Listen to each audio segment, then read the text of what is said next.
Welcome to the latest edition of Clan TV, sponsored by Wellwood Communications. We're looking ahead to the match this weekend. It's Braehead Clan taking on the Cardiff Devils. Here to talk about it, as you can see, is the head coach Ryan Finnerty. Ryan, thanks for joining us.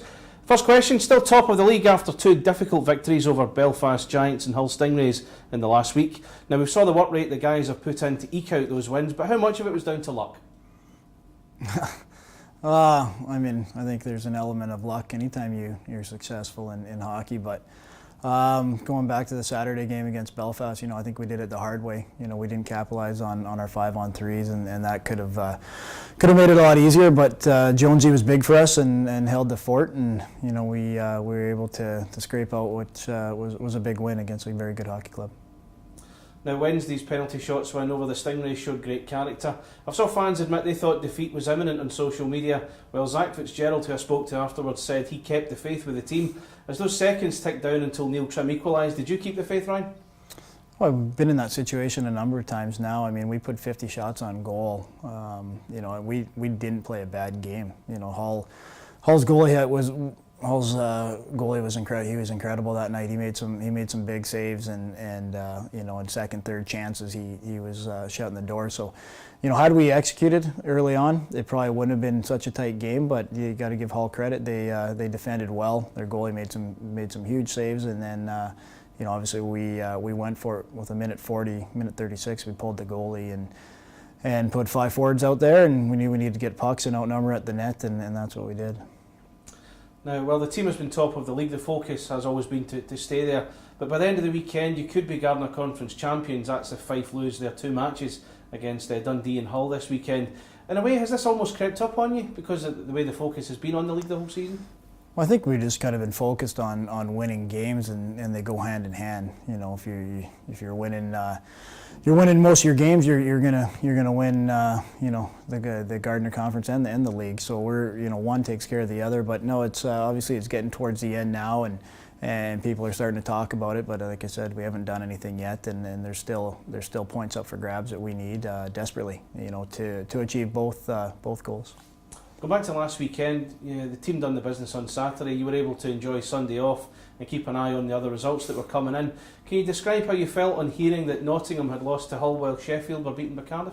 I was surprised Nottingham lost to such a inferior conference team, but obviously it was a good Sunday for us. The results went our way, and it's always nice when you got your feet up on the couch and you're getting a little help all across the league. So Saturday games when you don't play Sunday are crucial. They don't come very often, and you're able to leave everything on the table, and you got a day of rest coming up the next one. So they're mentally they're great for the guys, and especially when you're at home and in front of our fan base. Now, as we get into the final few weeks of the season, the expectations have grown because the wins have kept on coming, along with other results going the team's way too, as you alluded to just a second ago there. Has this led to a feeling of perhaps any extra pressure on you? I don't think so. I think the pressure we're putting on ourselves is enough. But we've been doing that since day one. We want to play to a certain level each night. The results don't indicate how we played, but obviously there's a lot of pressure building around us. But internally here we're enjoying it and staying in the moment. And like I said, we're not a team that gets too high when we win and too low when we lose here. And I think that's been a huge help this year. Is our level of professionalism. No matter what's going on, we're trying to find ways to get better and making sure we're staying grounded when we are playing well. Now, only the one game this weekend. Cardiff Devils come to Glasgow, and it's the second part of their triple header north of the border. They've been among the top 5 teams vying for the title. Now, when you look back on last season's problems that they suffered, are you surprised at how well they've done this year? Not really, no. They obviously they put the right building blocks in place. It starts off the ice and getting the right people and hockey guys in there, and they've done that. And they put a good team on. They put a good product on. They're built very similar to us. And I think they may have started a bit slower, but they've the last while they've been right up there and beating teams convincingly. So you got to be ready to go physically and mentally when you play them. Now, I read an interview with you earlier today with the Evening Times ahead of the game. Some interesting comments you made about the game looking ahead to it. One that leapt out for me was about both teams having, and I quote, not a lot of respect for each other, highlighting the previous meeting between them. With that in mind, does this have the potential to be a really fiery affair tomorrow? Well, I mean, like I said, last game down there, a lot of things didn't go the way of the hockey code, as we put it, and but I mean, ultimately we got bigger things on our mind, but we also have the personnel to make sure we deal with what's happened. We're not a team that rolls over for anybody, and Cardiff like to play big and physical, and they do that against teams that have no toughness. We hope they come in and play big and physical against us, as we feel we can match them physically and on the skill side. And for us, when we're playing our best, we're playing physical and we're playing up tempo in your face. And like I said, this has been circled on the calendar for a while. 2 months to the day, pretty much. And it was a gutsy effort we put down there. Came back, and a lot of things happened in that game. And I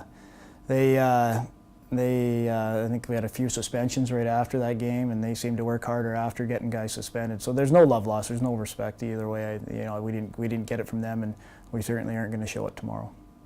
Now, the recent penalties record for Braehead Clan has been really good. Not a lot of guys have been sitting out over the last month or so. Was this something you were keen to bring down, and how much do you think discipline could play a part in deciding the outcome of tomorrow's game? No, discipline's huge. Like I said, we're not going to showcase how tough we are by taking minor penalty after minor penalty. We're smarter than that. In the last few while, for as long as I can remember, I think we've been one of the most disciplined teams in the league. You look at our guys who typically took a lot of penalties in the start of the year, have really sharpened up and have found a way to stay out of the box. But at the same time, we need to play with that edge. That's why we are where we are, and we do play better with it. But it has to be absolutely controlled. And like I said, we got 5 guys in the top 10, 11 in scoring. So anybody thinks that we're just a goon squad, we got a good mixture of depth, and we rely on everybody to play their role. And I'm looking forward to tomorrow. I know our guys are looking forward to tomorrow, but by no means are we going to go out and be undisciplined and cost us anything, cost us 2 points. Good luck tomorrow, Ryan. Thank you. Thanks.